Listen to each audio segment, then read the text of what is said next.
I'm Miwa Messer. I'm the producer and host of Poured Over, and we're doing something a little different on the show today. Ruth Dickey is the executive director of the National Book Foundation, which presents the National Book Awards. And we're taping in New York prior to the shortlist announcement. So guess what? You're probably not going to hear a whole lot about the shortlist at all. We are taping this at the end of September, and we are just going to roam around a little bit and have a really good time. And Ruth, I'm so happy you had the time to do this, because we've been talking about doing this for a minute, and we were just like, okay, let's see where this goes.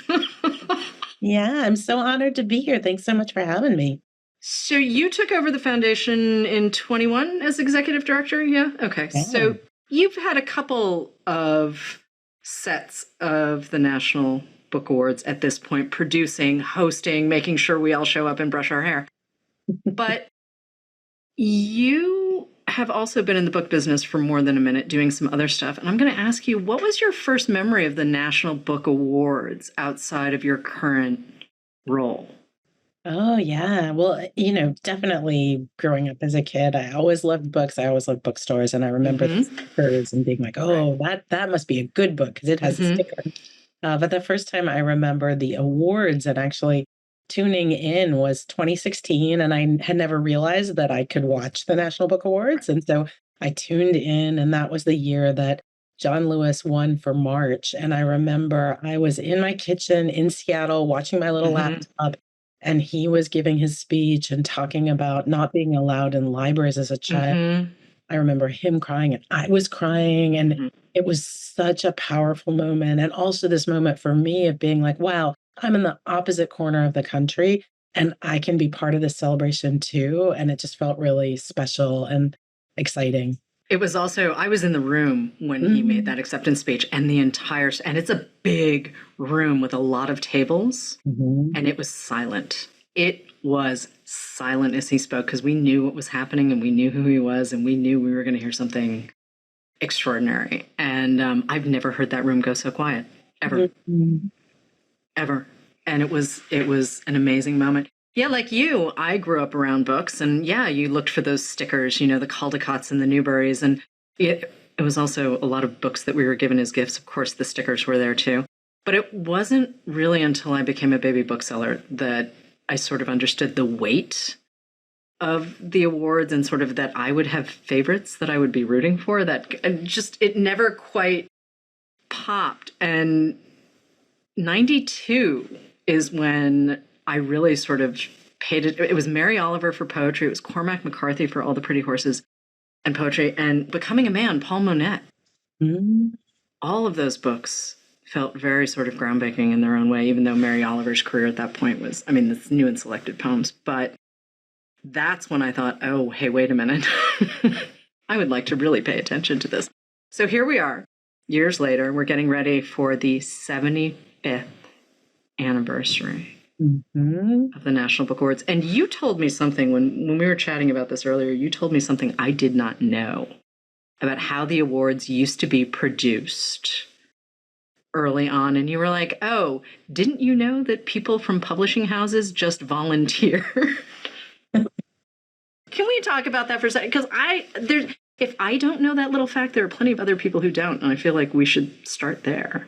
Yeah, so the first National Book Awards was March 16th, 1950. So it used to be in the spring, and it was put on by the publishing industry and different people. Like, there wasn't a separate organization that administered it until 1987. And so for that time in the middle, there was an administrator. It moved to different people's desks, but it wasn't an entity in and of itself, which is kind of miraculous that, there was this continuity and celebration of literature, and that it carried on all that time. And it's interesting, one of the things that we're doing around 75 is looking at our archives and pulling them together and trying to find a permanent home for them. So we've been digging through history, and it's extraordinary how much is preserved from those years, even though there wasn't a permanent home or an organization through all that time. And I think one of the reasons that things are in such good shape is the first executive director when the National Book Foundation was founded as an entity to present the awards was Neil Baldwin, who came from the New York Public Library. And so he really brought this appreciation for archives and what they can mean and how important they can be. And from the very beginning started with archival boxes and the idea of preservation. So it really is thanks to Neil that so many things. And I understand that there was just a closet at the Westbeth Artists Loft where all this stuff from the history was, and he helped like organize it and get it together and preserved. And when I think of the sheer volume of paper that we used to operate on, I mean, now obviously we've got digital files of everything, and we do have to worry a little bit about obsolescence, but that's a lot of paper. And there have been 4 directors in the Foundation's history. So it went from Neil to Harold Agenbaum to Lisa Lucas to you, right? That's so right. Yeah. It's a really consistent leadership and not a lot of, bouncing around and all of that kind of thing. And it's been kind of fun to see because I didn't realize too that the young people's literature piece came about in the 90s. I thought it had always been part of the awards, and it had, and translated literature obviously was added in 2019, and it's a treat to see that as well. But watching the evolution has been a little trippy, honestly, watching what gets added in and who gets picked as judges and all of that. Can you speak a little bit to the whole sort of long list, short list process? But for folks who may not have quite the insider understanding of how the process works, like when do you start identifying judges? When do you start sending boxes of books? Because the judges do a lot of reading. Oh my gosh, judges are incredible heroes. It really is this incredible gift of service to books and to readers for people to serve as judges. And so the process for the awards really kicks off as soon as we finish an award. So the eligible books for the next cycle are published December 1 through November 30th of the following year.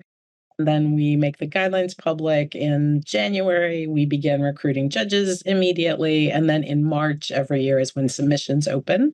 And so that's when publishers begin submitting books for consideration. And those all come in by there's a deadline in May when it has to be submitted that's going to be considered. So the judges will start receiving books. I like to joke that it's like a little trickle of snowflakes at the beginning, and then it becomes a flurry by June when all the books have to be out in people's mailboxes.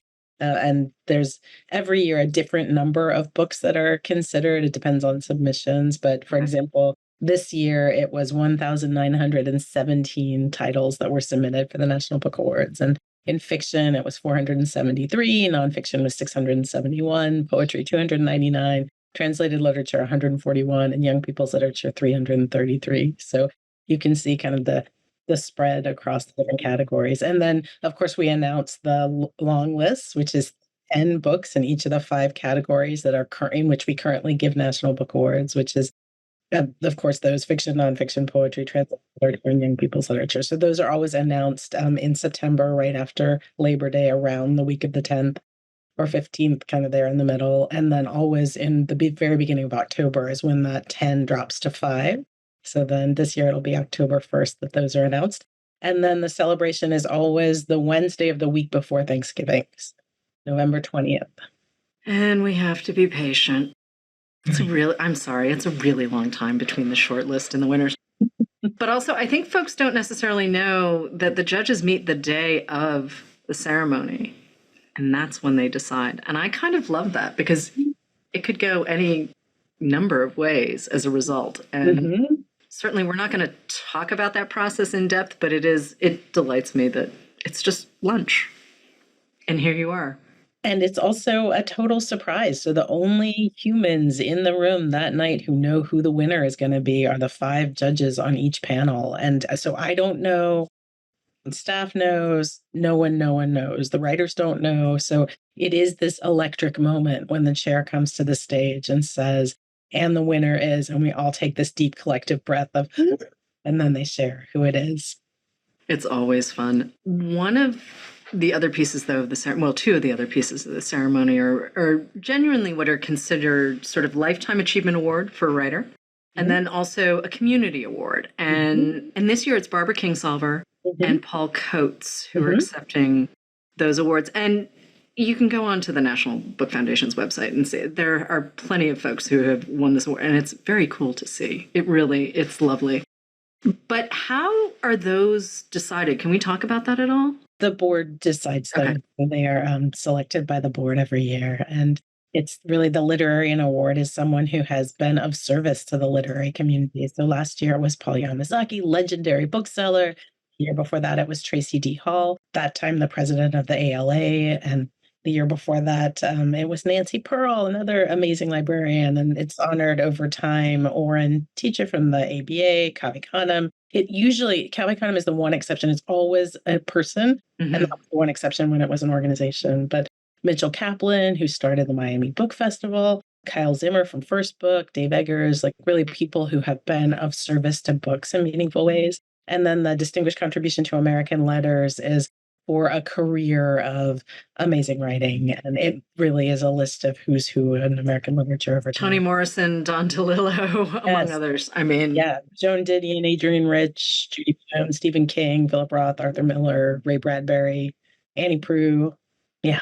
Isabel Allende, so many wonderful ones. It's a fun, Allende's speech was really great. I remember that. I remember her she was delighted, and she just lit up the front of the room. And again, it's a big space. It's a really big space. And so when you've got someone who's doing that thing, it's so much fun to see. But this is also where I'm going to remind folks that they can watch the National Book Awards. And we're going to drop that link into the show notes so you can just check it from there. But every year you can watch online. So if you're not in New York and if you're not with us in the room, you can certainly see for yourself in real time. And I think that's kind of great. I mean, there were a couple of years because of the pandemic where we were all watching from home.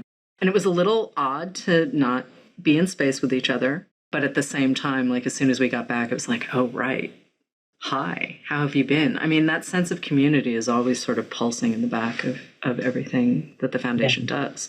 Yeah, absolutely. And I think one silver lining of the pandemic, like when I was watching from my kitchen in Seattle, the National Book Awards used to be one camera in the back of the room. It was not designed for people who were watching from other places. And the show had a dinner break in the middle. So some awards were given, there was a dinner break, and then they came back. So if you were watching at home, that you got the same experience and there was a dinner break and you had to watch people eat.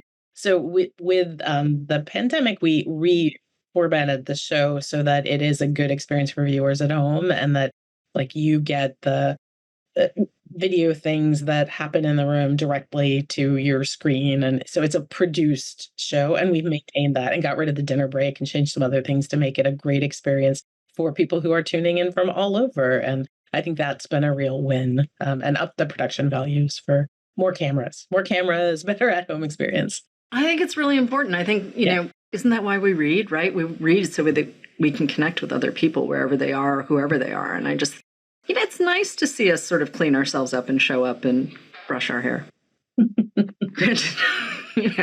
That's my benchmark for everything. I'm like, do I have to brush my hair? Okay, fine. But it is like the energy is great. I mean, when Jesmyn Ward won for Sing Unburied Sing, like that was the second time a Black woman has won the National Book Award twice. And Salvage the Bones was a fabulous debut, but man, Sing Unburied Sing is absolutely in like my personal top 10 of all time, which does, I will say it, it gets a little squishy, titles move around and whatnot, but no, that book is always in whatever iteration of my top 10 is. And you could just feel like when the energy changes in the room, it's really great. It's just so much fun. And when I look back on some of the finalists too, like Jacqueline Woodson has been a finalist for adult literature for Another Brooklyn, but obviously won for Brown Girl Dreaming, which, I mean, yeah, I know technically it's a kid's book, but if you're an adult and you haven't read it, please go read it. It's such a beautiful book. Hey, you're also a working poet, which I find totally fascinating. Like, how do you have time for all of this? And obviously we can't short the poets this year. We're not going to talk about that. But out of the sort of long history of the National Book Awards, do you have a favorite poet that you've come to because of the awards? Or is there someone that you're always rooting for when you see them sort of pop up? Oh, gosh. I mean, there's so many poets that I adore who are working today and just so many amazing books. And I think one of the wonderful things about particularly the long list is they surface for all of us 10 books that we might not have found otherwise. Right. And so that is a real gift to encounter work that I might not have found on my own and I really love. And there just are, so many of them. I'm going to use myself as an example because obviously anyone can go back into the show and just see who we've covered. So the fiction list of the 10 long listed. We've covered 7 of the writers on the show. Ooh. And did I immediately go out and buy the other 3 books? Yes, I did. And am I waiting to see who may pop on the short list? And if I need to add someone, I will happily do that. It's always kind of a little bit of fun for us, certainly in the office here and in the stores, to say, okay, and I sort of watch it spread online as well, too, watching people say, well, these are my favorites, these are my favorites. I was delighted to see Hisham Matar's My Friends on there. That was a little bit of a surprise, but a very happy surprise. Mm-hmm. And it's always, you do want to see what's going on and where you align and overlap and everything else. But the awards are not the only piece of programming that the foundation does. And I do want to take a few minutes and talk about this because it's very cool what you guys do around the country year round. Like, I mean, yes, a lot of work goes into the awards, but you're also doing some other cool stuff. So can we talk about that? Yeah, absolutely. Thank you for segueing to that. Yeah, so we work year round. So of course we produce the awards, which is amazing and exciting. And I just have to say as one segue, before the National Book Foundation, I was at Seattle Arts and Lectures. And every year when the list came out, it was we were like, yay, we've had this many of the writers and this many are coming. And it does feel like for all of us who love books, there's this communal experience of talking about the list and debating the list. I mean, like, they just really got this one right, but they missed this one. And how can you believe it? And it makes reading, which is an inherently really private, personal act, into a communal experience. And I think there's a lot of power and importance in that and all the conversations that arise out of that. From thinking about the communal work around reading and books, we also work year round. We reach about 2.2 million readers all over the country each year. And we work to bring writers and books and free experiences and free books to communities who have historically experienced barriers to participation with books and reading. So we have a couple thrusts of our work. One is programs for adults. So we bring writers all around the country, and we had a goal that we were going to get to all 50 states and key territories. And it was set in 2017, and then the pandemic kind of interfered a little bit.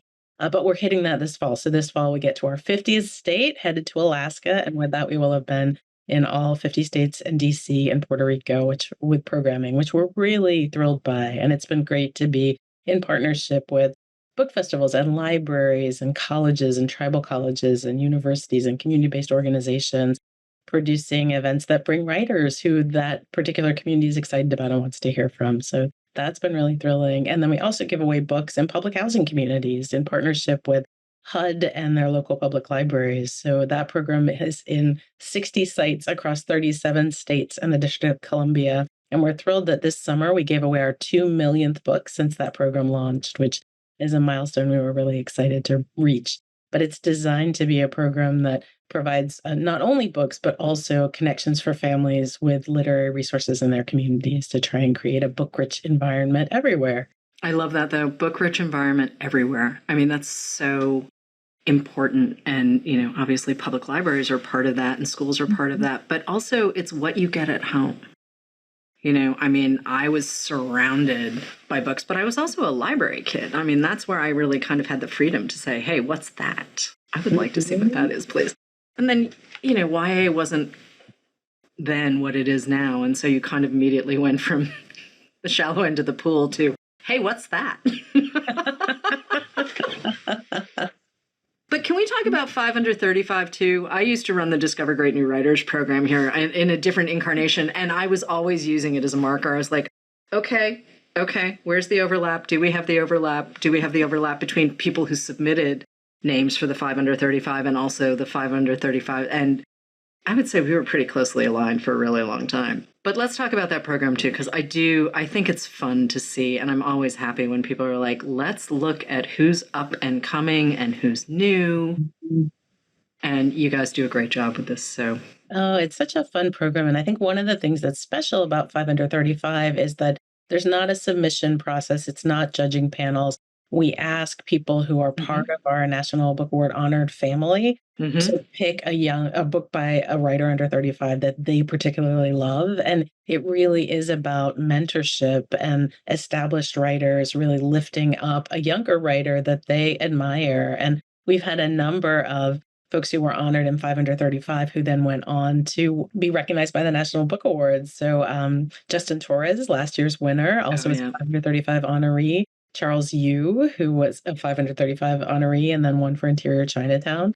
And Nana Kwame Adjei-Brenyah last year, Chain Gang All-Stars was one of our finalists, and he had been a 535 honoree for Friday Black. So it's fun when those, like, we get to be connected with writers and then see their careers over time and get to celebrate many books and many touch points. But I do love with 535 when we have that celebration, which happens in New York every year, that and is open to the public so people can come to that, which is fun. Writers who picked the younger author introduced them. And it's always so moving to hear them talk about like what they loved in the work, and for the whole audience and also for the writers getting to see their work celebrated. So I think it's really special.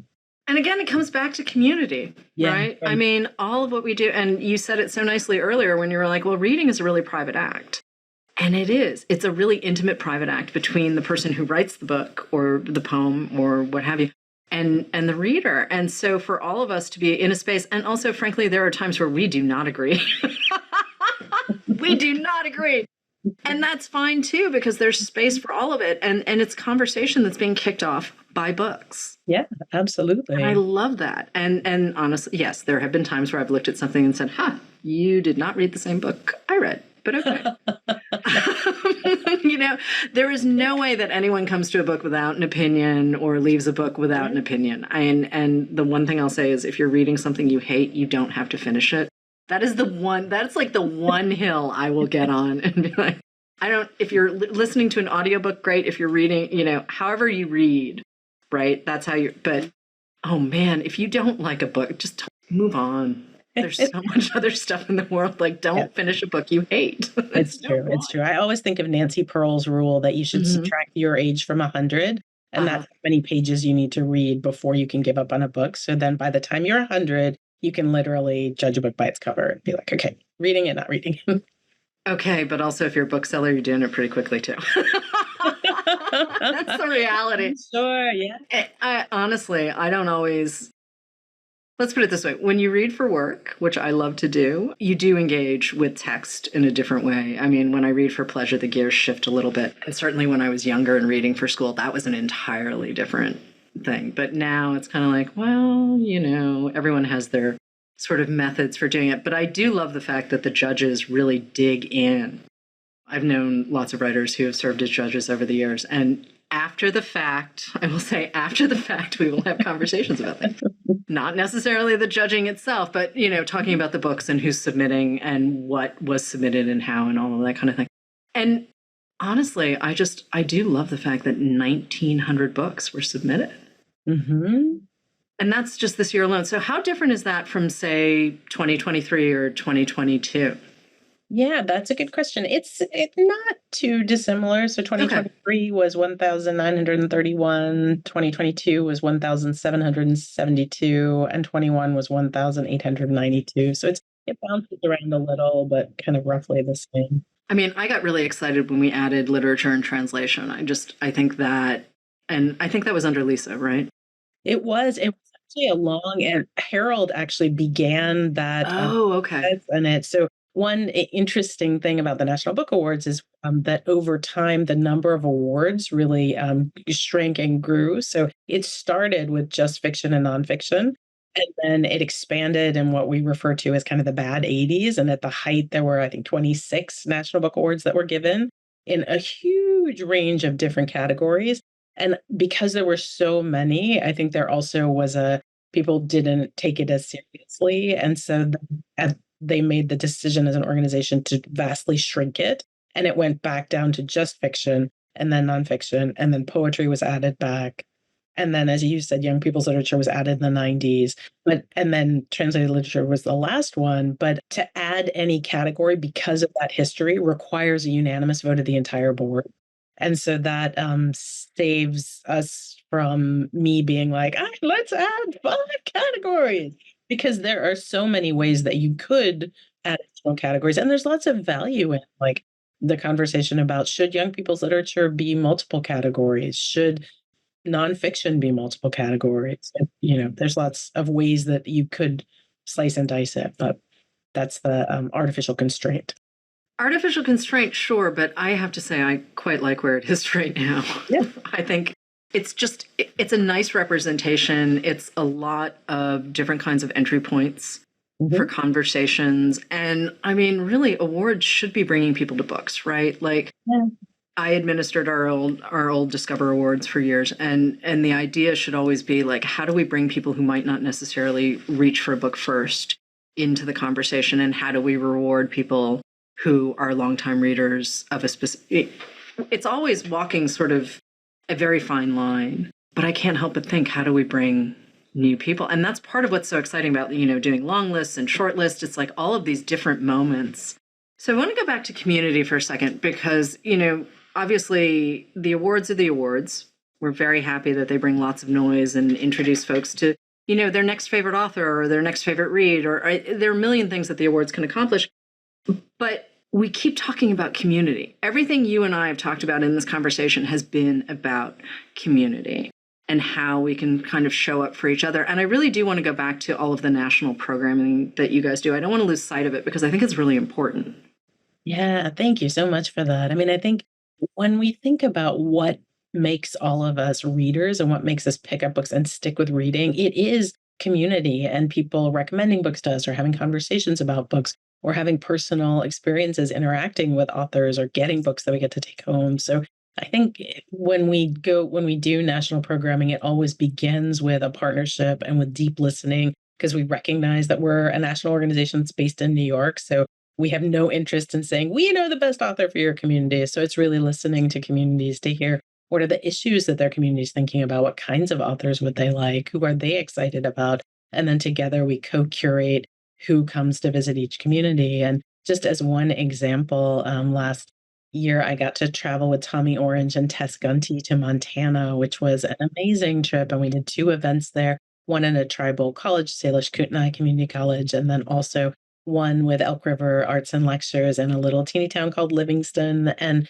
in that event in Livingston, people drove up to 6 hours to be with us and to hear from those authors. And I think that really reinforces just how important it is. And I think it can be easy to forget if you live in a community where you could go and hear an author every night of the week, as we are so lucky in New York, and I was so lucky in Seattle to have that experience, that in many communities, it's not the case that you can easily go and hear an author for free talking about issues that you care about and in conversation with someone from your local community. And so I think that that really is a powerful way to bring people together and to connect them to books and to connect them to the issues that books surface for all of us. They're pathways for us to help understand ourselves and one another and our shared history. And so I think there's just so much power in that. And I love the fact, too, that on the surface, you might not think that The Rabbit Hutch by Tess Gunty or Tommy Orange's Wandering Stars are quite connected. But I see the immediate, when we start talking about class and we start talking about access and we start talking about money, start talking about those 2 novels. Both of, actually, There was a Discover pick back in the day, and Rabbit Hutch was a Discover pick for us recently. So it's always nice to see, again, when we can just sort of say, oh, right, okay, here we go. Let's put people together in interesting combinations that don't quite look obvious off the top of anyone's head, right? Or interesting conversations. And I remember I was there the night that you announced The Rabbit Hutch as for the Discover Prize. And what I remember the bookseller who announced it saying was, this is the book that we haven't been able to stop thinking about, which I thought was such an interesting and beautiful way to talk about like what books rise to the top for you in any given stack of books. Well, when you're reading, okay, and I'm going to take poetry out of the equation for a second, only because I think, well, I also think reading poetry, though, is a different experience from reading a novel or a story collection or a long work of narrative nonfiction. So I want to go back to reading prose for a second. But what are you reading for first? Just as Ruth, not Ruth executive director. I mean, Ruth as a reader. What are you looking for first when you're picking up a book? A story and voice, something that just pulls me in, and that I'm a deeply curious person, but a book that makes me feel curious and want to know more is, I know, a book that I'm going to just hang on to and really dive into. It's voice for me. I mean, whatever voice is built out of, whether it's just straight up craft and beautiful sentences, which not all of it. Sometimes you got to have a little soul and a little swing on top of beautiful sentences, but it's always voice. But I will buy books off of flap copy constant. And there are times too where obviously I'm reading cold and I literally have a bound manuscript with a title and an author's name. And I'm like, yeah, that's great. That's fine. I can go from there. But if I have a chance to sort of noodle and stroll, and have I accidentally purchased books that I already own in a different edition? Yes, I have. Because these things happen. These things, you know how it is. You're just wandering around and you're like, oh, this is great. And then I discover, oh, I have 2 copies now. Okay, well, now I have a copy. This was great now, before. Right?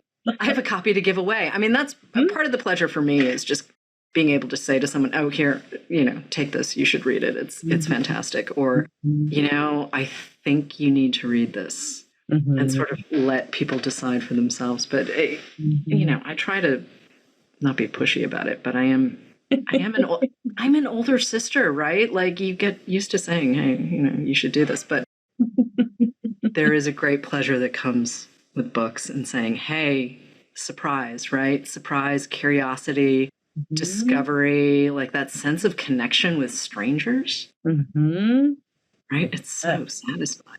Oh, I know. It's so wonderful when you're traveling or in the world and you see someone reading a book that you have read and loved and had feelings about. It's such a wonderful moment of connection. I was just saying to someone recently that I think the thing that I miss most about the whole experience of the Harry Potter books coming into the world is that you would be like in an airport or on a train or a bus, and so many people would have the same book. And there are some books that come close to that experience now, but that idea of this shared communal reading experience, I think is so lovely and kind of magical. I think we can do it again. I think we can. I think we're just looking for the book. We'll do it again. But that's the thing. I genuinely believe that there is a book for everyone. And, is it nice to have a moment where someone gets, and actually, your statuettes are quite nice and they look very sort of Sarah-esque. Am I right about that? Like a little Richard Serra nod happening in the background there. And I'm assuming too that eventually someone's name gets added to them because I know they're blank when we're there on the 20th, right? I mean, obviously, if you guys don't know. Yeah, well, they say fiction, nonfiction, people's literature in the year. And they're very heavy. That's one thing that you wouldn't know unless you pick them up. They're very heavy. So if you watch sometimes when the chair will hand it to the person, and sometimes you'll see them go, ugh, because they really are heavy, solid bronze. I did not know that. Before I let you go, though, the Teachers Fellowship is new-ish, correct? It is new, yeah. Okay. I just want to bring that up, too, because I like the idea of investing in the future, right? Like, one of the things about books, right, we're always living partially in the past, because hello, backlist. We're also living in the present moment, because high life. But we are also thinking about the future constantly. Like, we really do have to live in 3 timelines in the exact same moment.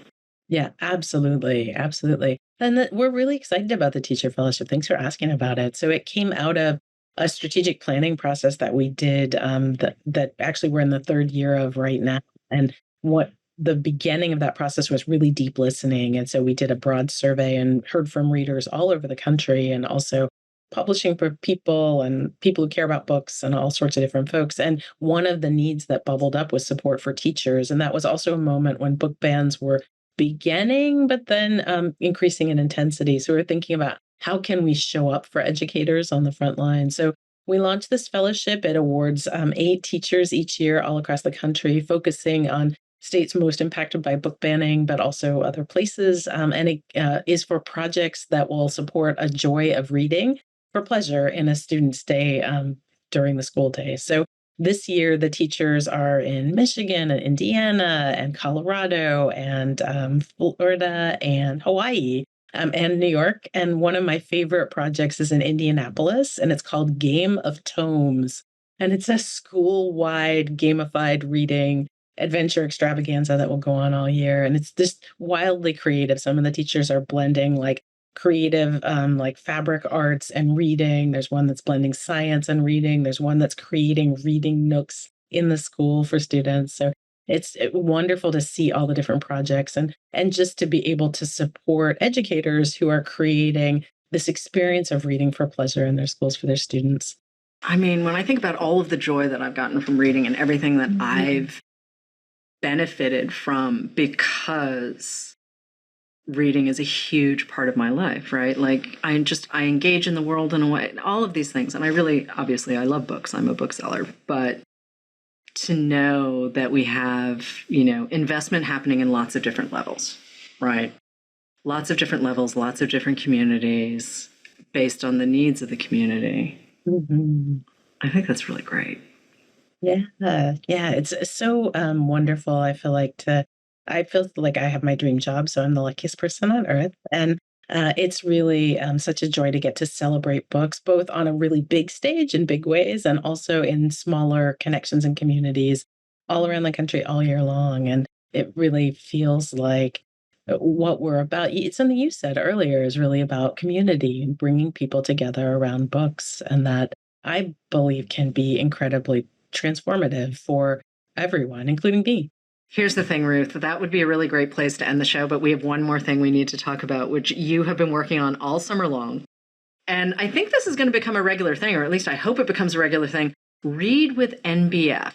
Can we talk about this for a second? Totally. Yeah. So Read with NBF, we launched 2 years ago, and it's a book club style program. The idea was if you tune in for the awards and we aren't back in your community, or say we visit your community and we want to stay in touch with you and stay connected, we don't really have a way to do that. And so this is a club where we read together the 5 winners each year, and we do special videos. I get to talk with them, and we have special content that's released over the course of the month. And the idea is we just wanted a giant book club where everyone would read the winners together. And it's been really fun. And we have over 2,000 subscribers now, and they're from all over the country. They're also from more than a dozen countries from all around the world. And it's really moving to see the community of people who are reading with us grow, because I think at our core, all of us want, a community to read with. I think there is never too many book clubs. I mean, seriously, there's a book club for everyone, and I love that. And you can dip in, you can dip out. I mean, obviously we have a book club too, because we're Barnes & Noble. There are lots of ways to have a book club. And I love the fact that you guys are doing it. And I love the fact that you're doing it with authors, and that there are all sorts of different ways to interact with these books and these writers and with the foundation. I think it's fantastic. Speaking of fantastic, thank you for all the things that you do for books. Thank you for Poured Over and all the ways that you are a champion for writers, and Barnes & Noble celebrates, so many amazing books, and you help so many readers find and connect with their next favorite read. So thank you for that. We have a really nice, the whole thing, it's good for you, it's good for, I really love being a bookseller. I really, really love being a bookseller. And the fact that we get to do this all the time, we're lucky. We're really, really lucky. This was so much fun. Thank you so much for joining us. And again, we're going to drop the address. If you want to watch the National Book Awards on YouTube, you can. We'll drop it into the show notes so you don't have to go looking for it. But we are going to encourage folks to join us this year, simply because it's always fun. And you can, not brush your hair and wear slippers and sit on your sofa. And I just want to say it's 75 this year, and we have some special surprises planned that I can't tell you about, but it's going to be an extra special show. So I hope people will tune in. It's free. You can do it from your couch at home. No gowns required. You don't even have to brush your hair, Miwa said. See? Thanks so much, Ruth. This was really fun. Let's do it again next year. Thank you so much. I'd love that. Hello, readers. It's time for another TBR Top Off. We're going to recommend a couple of fantastic books to pick up based off of today's episode. I'm Marc at my home store in Cincinnati, and I'm joined by Jamie in Kansas and Donald in the Detroit area. Hello, folks. I'm going to go ahead and kick things off. We're doing something a little special because we do have a special episode today honoring National Book Award and all kinds of recipients of that wonderful, wonderful award. So we decided to pick our favorites, and I'm going to dive in with a book called The Great Fire by Shirley Hazard. I chose this in part because it won the National Book Award in 2003, which was my first year with Barnes & Noble. I was mildly familiar with the National Book Award, and then this book came into my life at the right time and really just unlocked something for me as far as what great literature can do. That's the main cause of my choice, but I also picked it because it's such a good book. It is absolutely brilliant. I think it's one of those that I think people sleep on quite a bit, but will continue to have power for, I think, centuries to come. It is, in essence, a historical fiction set in the aftermath of World War II. It's a love story between a decorated soldier and a young woman. It spans several continents, but really what makes this book so special is that it's kind of set the groundwork for the bevy of historical fiction novels that come out constantly nowadays. I think it really galvanized something in the publishing world that beautiful love stories taking place throughout history really can make a splash. But I think it also exceeds this genre and sort of stands above because of Hazard's absolutely gorgeous prose. I think this book is lovely. I think people should really just do a revisit because it is worth your time. So check out The Great Fire by Shirley Hazard. Jamie, I'm going to have you jump in next with your favorite. Well, I would not say no to more Shirley Hazard books, but and this is a huge list of books to pick from, so many good things. But the one I'm going to talk about today is not just one of my favorite National Book Award winners, but it is one of my favorite books of all time. And that is Catherine Boo's exceptional narrative nonfiction book, Behind the Beautiful Forevers, Life, Death, and Hope in a Mumbai Undercity. There is almost no day that goes by at the bookstore where I don't try to get someone to buy this book. To me, there is just no greater example of how compelling and novel-like narrative nonfiction can be. On the surface, it's a story about a small community in a Mumbai slum in the area around the airport and the luxury hotels that only tourists and the wealthy classes populate. But behind the buildings, literally behind a big flashy billboard that says beautiful forever, there is a neighborhood of people living there, and they make their living picking through the trash, recycling, hustling, begging, cajoling, bribing the corrupt police and government officials in India, and doing really anything they can to survive in unbelievably bleak circumstance where, frankly, many people don't survive. Catherine Boo is a journalist. She's living in India, and she spent many years in the Anandwadi slum visiting daily. She lived with these people who formed the cast of characters that we're going to follow around. She went with them as they worked and they fought and they went to school and they went to jail and they lived and died. And there's corruption and sickness and extreme poverty, but these are not just documentary subjects. These are real people. And you feel that so much through her writing. Her love and respect for them really shines through. She gives these folks a true voice, free of judgment, and it reads like an incredible piece of fiction. I mean, there's danger and heartbreak, there's laughter, ambition, there's hope, as there would be in any community, no matter how overlooked and underserved. This book is going to make you sad. It's going to make you mad, but it will make you dream alongside the residents. And you will also feel their love for life, no matter how difficult. And I promise it will stay with you forever. Again, that is Behind the Beautiful Forevers by Catherine Boo. And Donald, what are you recommending? I waited for this day since I joined the TBR Top Off because I get to talk about not only a National Book Award winner and an author that I admire so much, but it's actually my favorite book, and that is The Shipping News by Annie Proulx.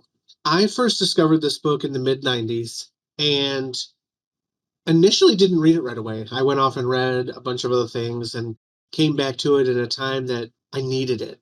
And this book changed my life. So in the best way that books do, this book not only came at me at the right time and did all the things that it needed to, but it is an absolute blisteringly perfect novel. It's so hard to describe this, right? There's 1,001 ways I want to say this, but first and foremost, it is written in such a beautiful way. The language is choppy, it's raw, it's rough. Characters and their dialogue are so unique. Atmosphere, the weather, like everything about this book will make you feel and experience every page you read. Essentially, at the heart of this book is a mid-30s main character named Coyle. Every single chapter of this book is named after a knot, which I think is so awesome. And after some troubling starts to his life, he ends up going back to his family's ancestral home in Newfoundland, which is on my bucket list of a place I have to visit. And he meets probably the most interesting collective of characters I've ever read in a novel. And they all have these tremendously odd and wonderful names, like Wavy, Turt Card. Like, it's just ridiculous, the immensity of this world that she creates. It's a real place, very much inspired by, actual Newfoundland. So it's not, and she lived there. So it's not like it's remotely made up. Like, all of this is so truly vibrant and alive. And it's darkly comic. It's very, very funny at times when it shouldn't be funny. Think World According to Garp kind of funny in certain scenes where it's just like, oh, I shouldn't be laughing at that, but you're going to. It has a tremendous ending. But to wrap up, what I wanted to say about this is one of the reasons why it changed my life is because I connect with Coyle on 99% of his journey. I understand what it's like to be betrayed. I know what it's like to be lost and not know who you are or where you belong. Finding that person who really understands you, and all of that comes along in Coyle's journey. After I read this, I kept telling people how much I love the book, but still, 30 years later, this is the book I go to when somebody asks me, what's your favorite book? And that's sometimes a hard question for a lot of people. This is my favorite book of all time, The Shipping News by Annie Proulx. Absolutely. Yes, of course. Thank you, thank you, thank you. I feel like we could do this particular episode for hours, but unfortunately, that's all the time we have for today. Thank you so much for tuning in to Poured Over. Please make sure to like and subscribe. That way you never miss any episodes. And pour through the backlog if you are new to us, because there are some absolutely brilliant interviews going on that I hope nobody is missing. You can also follow us on our socials at Barnes & Noble. Pretty simple. All right, everybody. Thank you so much for tuning in. Happy reading and have a wonderful day. Bye. Thank you for listening. Poured Over is a Barnes & Noble production. To help other readers find us, please rate and review the show wherever you listen to podcasts.